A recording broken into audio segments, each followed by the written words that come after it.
ലെനോവോയുടെ Lenovo Z6 Pro എന്നുള്ള phone release ചെയ്തിരിക്കുകയാണ്. Lenovo Z5 Pro എന്ന ഫോണിന്റെ സക്സസർ ആയിട്ടാണ് ഈ ഒരു ഫോൺ വരുന്നത്. ഈ ഒരു ഫോൺ ഫ്ലാഗ്ഷിപ്പ് ലെവലിൽ വരുന്ന ഒരു ഫോണാണ്. അപ്പൊ ഇന്ന് നമ്മൾ നോക്കാൻ പോകുന്നത് ലെനോവോ Z6 Pro എന്ന ഫോണിന്റെ വിശേഷങ്ങളാണ്. അതിനു മുമ്പ് ഇതുപോലുള്ള സ്മാർട്ട് ഫോൺ സംബന്ധമായിട്ടുള്ള വീഡിയോസ് ഇനിയും കാണാൻ താല്പര്യമുണ്ട് എന്നുണ്ടെങ്കിൽ ഈ ഒരു ചാനൽ സബ്സ്ക്രൈബ് ചെയ്യാവുന്നതാണ്. അടുത്ത് വരുന്ന ആ ഒരു ബെല്ലൈക്കണും കൂടി ഒന്ന് എനേബിൾ ചെയ്തു വെച്ചാൽ ഞാൻ വീഡിയോസ് അപ്ലോഡ് ചെയ്യുമ്പോൾ തന്നെ നിങ്ങൾക്ക് നോട്ടിഫിക്കേഷൻ ലഭിക്കുന്നതായിരിക്കും. ലെനോവോ Z6 Proയുടെ ഡിസ്പ്ലേ വരുന്നത് 6.39 inch full HD plus super AMOLED display ആണ്. സൂപ്പർ അമോലെഡ് ഡിസ്പ്ലേ ആയതുകൊണ്ട് തന്നെ വളരെ മികച്ചൊരു ഡിസ്പ്ലേ ക്വാളിറ്റി നമുക്ക് ലഭിക്കുന്നതായിരിക്കും. പിന്നെ ഈ ഒരു ഫോണിന്റെ ഡിസ്പ്ലേയിൽ നമുക്ക് HDR10ന്റെ സപ്പോർട്ട് ലഭിക്കുന്നുണ്ട്. ഈ ഫോണിൽ നമുക്ക് ഒരു നോച്ച് ലഭിക്കുന്നുണ്ട്. നമ്മുടെ വാട്ടർ ഡ്രോപ്പ് നോച്ച് ഡിസൈനിൽ വരുന്ന ഒരു ഡിസൈനാണ് കൊടുത്തിരിക്കുന്നത്. ഇൻ ഡിസ്പ്ലേ ഫിംഗർ പ്രിന്റ് സെൻസറുമായിട്ടാണ് ലെനോവോ Z6 Pro വരുന്നത്. ഒന്നും കൂടി ബെറ്റർ ആയിട്ട് പെർഫോം ചെയ്യുന്ന ഇൻ ഡിസ്പ്ലേ ഫിംഗർ പ്രിന്റ് സെൻസറാണ് ഈ ഒരു ഫോണിൽ കൊടുത്തിരിക്കുന്നത്.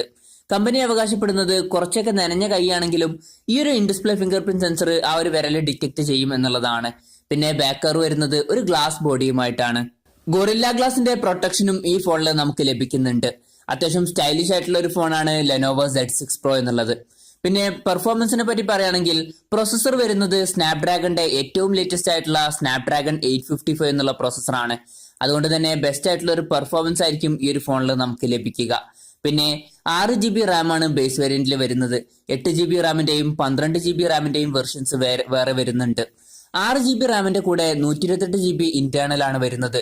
8 GB റാമിന്റെ കൂടെ 128 GB ഇന്റേണലിന്റെ ഒരു വെർഷനും 256 GB ഇന്റേണലിന്റെ മറ്റൊരു വെർഷനുമാണ് വരുന്നത്.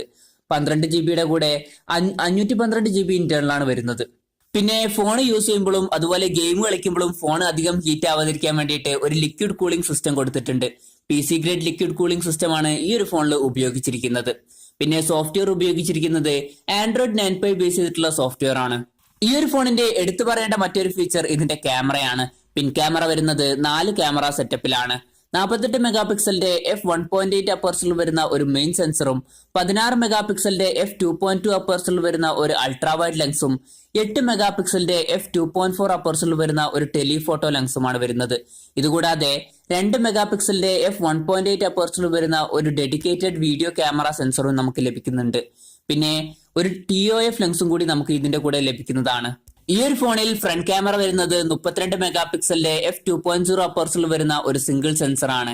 അത്യാവശ്യം നല്ലൊരു ക്യാമറ പെർഫോമൻസ് ഈ ഒരു ഫോണിൽ നിന്ന് നമുക്ക് ലഭിക്കുന്നതായിരിക്കും. പിന്നെ ഡോൾബി അറ്റ്മോസ് സൗണ്ട് ഈ ഒരു ഫോണിൽ സപ്പോർട്ട് ചെയ്യുന്നുണ്ട്. 4000 mAh ബാറ്ററിയാണ് ഈ ഒരു ഫോണിൽ കൊടുത്തിരിക്കുന്നത്. ഇതുകൂടാതെ 27 വാട്ട് ഫാസ്റ്റ് ചാർജിങ്ങും സപ്പോർട്ട് ചെയ്യുന്നുണ്ട്. ഈ ഒരു ഫോണിന്റെ ബേസ് വേരിയന്റിന്റെ വില വരുന്നത് ഏകദേശം 30,000 രൂപയാണ്. ഈ ഒരു ഫോൺ ഇപ്പോൾ ചൈനയിൽ മാത്രമാണ് റിലീസ് ആയിട്ടുള്ളത്. ഇന്ത്യയിൽ ഇതുവരെ റിലീസ് ആയിട്ടില്ല. പിന്നെ ഈ ഒരു ഫോണിന്റെ 5G വെർഷനും കൂടി ചിലപ്പോൾ റിലീസ് ചെയ്യുമെന്നാണ് അറിയാൻ കഴിഞ്ഞിട്ടുള്ള കാര്യം. വളരെ മികച്ച ഫീച്ചേഴ്സുമായിട്ടാണ് ലെനോവോ Z6 Pro എന്ന ഫോൺ വരുന്നത്.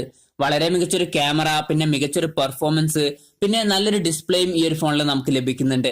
അതും 30,000 രൂപ എന്ന പ്രൈസ് റേഞ്ചിലാണ് ഈ ഒരു ഫോൺ ലഭിക്കുന്നത്. അപ്പോൾ ഇന്ത്യയിൽ റിലീസ് ആവുകയാണെങ്കിൽ ഈ ഒരു പ്രൈസ് റേഞ്ചിൽ വരുന്ന മറ്റു ഫോണുകൾക്കൊക്കെ ഒരു തിരിച്ചടി തന്നെയായിരിക്കും.